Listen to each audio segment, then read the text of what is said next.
yet, but I mean, Evan was really good last year in the playoffs. I believe he was good the year before. Yeah, his defensive mind wanders a little bit in the regular season, but if you can get the kind of hockey from those types of guys to get you in the playoffs, and then they can raise the game, then certainly you're able to win with those guys, and I believe you can win with them. So Bouchard's in his 5th year now, and 25 years of age. Do you believe that there's a certain number of games a guy needs, no matter what, to really fall into kind of what he is or who he is defensively as well?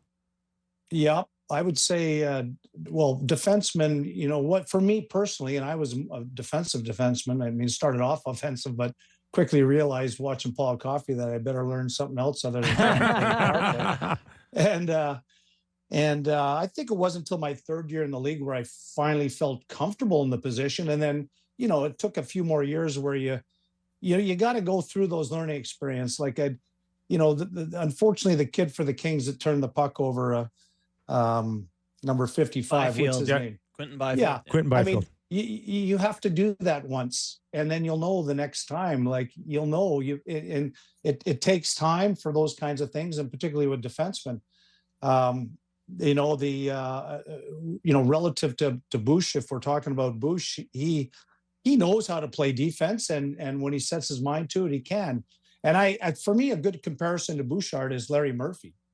And Larry Murphy was a guy that, didn't appear to be the best defensive defenseman, but I mean, the guy won Stanley Cups, right?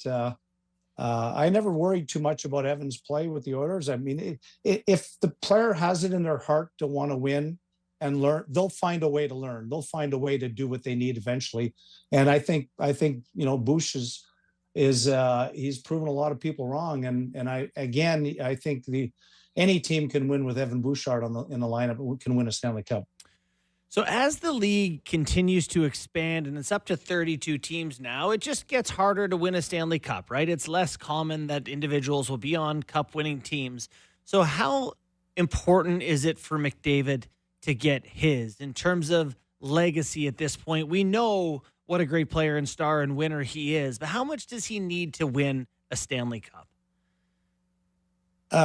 Well, that's a good question to ask him, but I think both you and I know the answer. Yeah, I mean, he wants to win it desperately. And Wayne was the same way. Wayne was, he was 3 or 4 years into his career, winning scoring records, MVP, all that stuff. And I remember him saying to us, at the end of the day, none of that matters really. And it wasn't, some people say that, but they don't really mean it. They like being the MVP.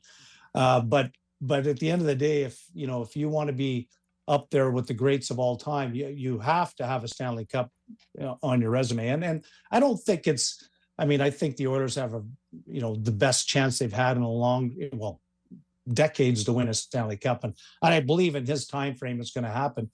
I mean, they could run into a red hot Ottinger right now or get to the next run, and play unbelievably, outshoot them and not win a cup. I mean, that's very possible, but I think in the coming years, they've tasted it, and management will continue to add players to try to prolong these guys, particularly the top guys on the team. They've got a lot of runway still, I think, to win some more cups if they do happen to win it this year. Lozy, we know the challenge ahead of them is the Dallas Stars, in particular Mikko Rantanen, and how much of a focus do you think it will be on if we shut this guy down, we shut the Dallas Stars down? Is there anyone that you guys came across in your years where you would look at one guy and say, that's the guy that we need to shut down and we're going to win? I can't really think of anyone. Well, we never played the Penguins in the finals, so I'm sure it would have been Lemieux or Jágr or both. I think for us, and I think it's safe to say for the Oilers going in, they have a really good game plan right now. And if they execute it, they don't have to worry about any player in particular. And that's nothing against Mikko Rantanen or any of the other top forwards that they have. If you have that dogged attack like they had in the latter games of the LA series and the Vegas series, then it's hard for those offensive guys to get any sustained pressure because you're having to defend as a group so much. And I suspect that game plan for the Oilers is not going to change. That heavy and hard and playing the other team's end, and it was the same for us. I mean, we never had to look at any individual player on an opposition team. We had a really hard, heavy forecheck, relentless forecheck, and typically we just kept the other team on their heels most of the game. So your Oilers teams played my dad's Islanders teams in 2 cup finals. And I look at the way Edmonton's going here. They played LA. How many times in a row have they played the Kings? Could be Florida again in the final. They played Dallas in this. What is it like? What's the experience like when you're playing a team you're so familiar with? It's almost like you know them as well as your own team, I imagine. Yeah. Well, your dad's team was they were the gold standard for sure for just an unbelievable two-way game, and we had to learn from them. They, in fairness to them, they ran out of gas. I mean, they had 19 straight series and stuff. But back to familiarity, your question, it's a good thing. You understand the opposition, the players individually. You know what makes them tick. Their moves and stuff. So it's for the athletes that are studious and can absorb that information, retain it, and utilize in the game. It's a big advantage to be playing the same teams every year.